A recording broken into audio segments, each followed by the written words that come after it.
He's not just going out buying himself a big ass sports car to show off because he has a little tiny penis. I think one of the harsher things to accept here is you never consider what does that man want. Describe, let's talk about it. So what do you tell women who make over six figures? That they're just gonna have to deal with a man who doesn't? They're gonna have to be the one to maybe like build that man up and support them, even though I'm almost 50 and I make six figures. So why would I not want a man who has also done well with his career and also does well with himself? Why would I want somebody less than that or less than me? This is where we like have such a debate here, because so many men are like, well, you just want finances. No, I want a man who has freaking purpose, intention, is driven, knows how to fucking budget, has money for himself, knows how to treat himself well, but also knows where to spend that money, and it's not just thrown on the table somewhere. He's not just going out buying himself a big ass sports car to show off because he has a little tiny penis. All of this, and men don't get it. And see, that's the difference between successful women and just an average man. Is an average man is always going to bitch and complain that he doesn't make enough money and that all women want him for is his money that he doesn't even have. Because he doesn't know that he needs to be putting that effort into himself to become driven, to have purpose, to have intention, to be able to have those characteristics that place him as a higher valued person. And it's not just money that women value. Women value what's behind that money. And if you can't figure that out, that's on you. So there's a lot you said here where I don't think we fundamentally disagree. If you make six figures as a woman, as a 50-year-old woman, and you want someone that also does that, I don't see the problem. Right? I've never seen the problem of that. If you make that amount, yeah, you can ask, you can say, hey, you should make that amount. Bump it up. $250,000 a year. You want a man making $250,000 a year. I get it. Especially when you want to see someone that has matched your level of success and ambition and drive. Cool. What does he want? As much as you're ready to defend yourself, your honor, saying, why would I want something less? I want to see someone that has these things, that can make an effing budget, that can do all these things that you're praising. Except you never ask yourself, realistically, this is a very selfish way of looking at it, of looking at dating. And I know this is a regular take. This is how it is. Because you have not heard a man's voice and opinion for such a long time, it has not been in consideration. It was always assumed, there was always a given that there was going to be a man out there that matched how you moved. And no one ever told you, yes, there will be. He can meet the strict criteria that you're setting. You can set whatever criteria you want. Even if you don't make that type of money, you can set that criteria. But because our voice has been happening so long, you never stopped and said, well, what does he want? Does he want someone that's 50 years old that makes six figures? Is that what he's looking for? And if you took the time to actually listen to us, like you expect men to listen to you, like we just did, we're not disagreeing with what you want. Listen to say, what does he want? It's usually not a 50-year-old woman that makes six figures. It's typically not. And the evidence of that is when you see some of these men, when they have choice, when they are unmarried, when they decide who they want to be with, who they want to spend their time with, it's usually not women of advanced age. That's the long and short of it. It doesn't have to be fair. Just like what you're saying, you think it's fair what you're asking for. It's got to be the same way what he's asking for. But we understand what happens in these conversations. When I cannot move you off the conversation, off merit, when we agree with what you're saying, or I agree with your premise entirely, you want what this is, cool. When he says, I want none of that. I want someone who's younger, who's prettier, who's more effervescent, who's more feminine, who doesn't curse at me in their videos. Now the shame starts. Now I try to get you off your position by trying to make you sound all manner of things. I try to make you sound a creep. You try to groom. You're trying to do all these things we understand that we associate with people, the undeserved of the society, right? With PDFs. We try to make it seem like that so we can somehow shame you back on part, so you can also want women of the same age.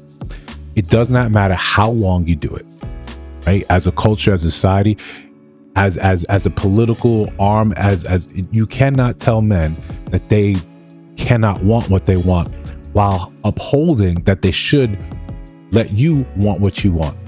It's not even a double standard. It's just stupid. It doesn't work, right? For all the times that you've seen so many countless think pieces on trying to shame men into saying, what do you have in common with a younger woman? Well, what do I have in common with you?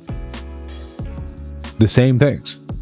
If we don't really share the same interests as is, and you look at men, say you don't have enough hobbies, you don't have enough drive, you don't do that. Okay, what's the difference?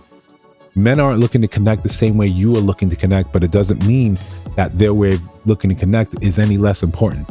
It's critically important to us, just like the laundry list of things you laid out. You want to be ambitious. You want to be good with money. You want him not to buy the sports car because it reveals he has a little dick. None of that says anything about why he should choose you, why a man like that would come and look at you and say, oh yeah, this is dope. What we see all of the time is you see the world through your lens, a feminine lens.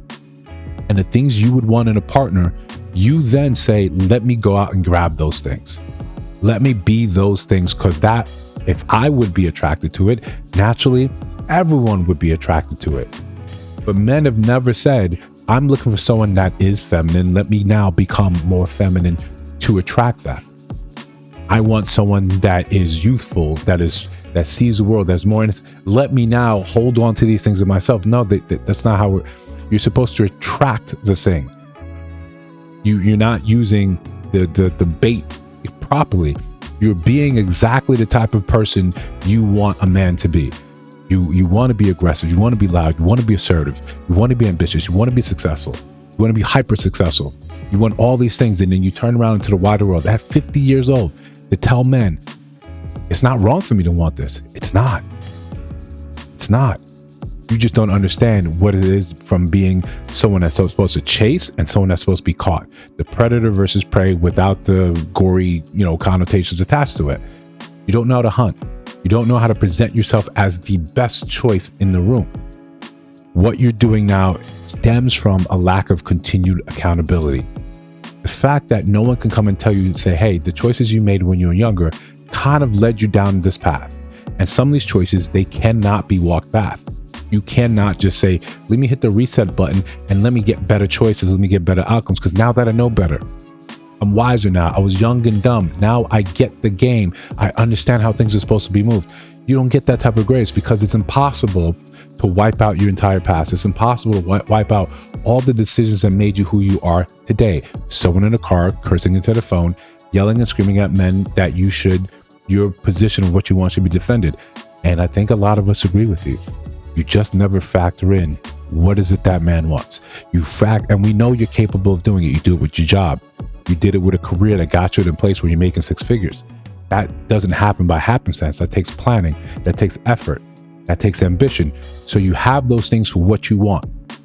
That in order to get that job, you probably had to go to college. You had to probably pick a major that would pay you that type of money.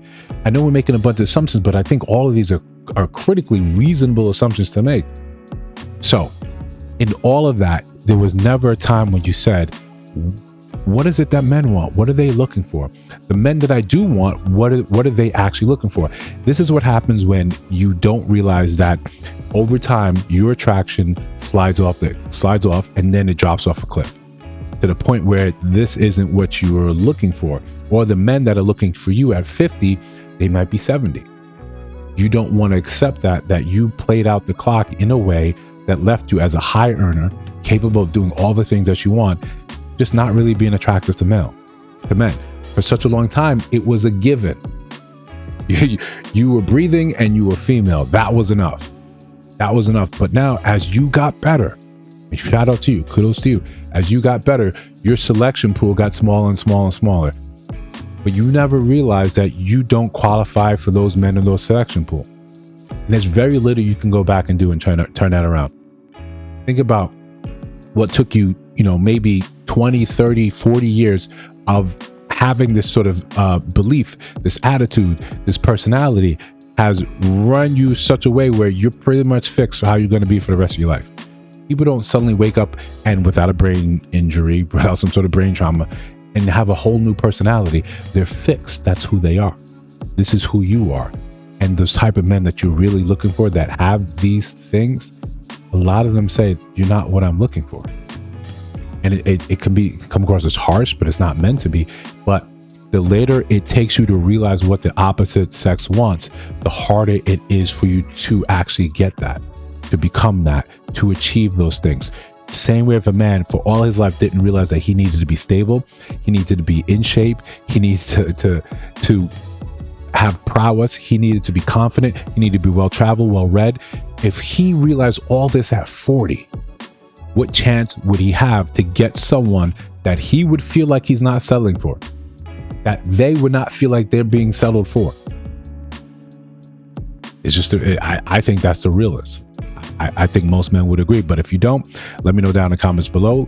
If you see other videos on your screen, check those out. Let me know your thoughts about those in those videos. And of course, if you listen to my voice now, you have not subscribed, I think you should.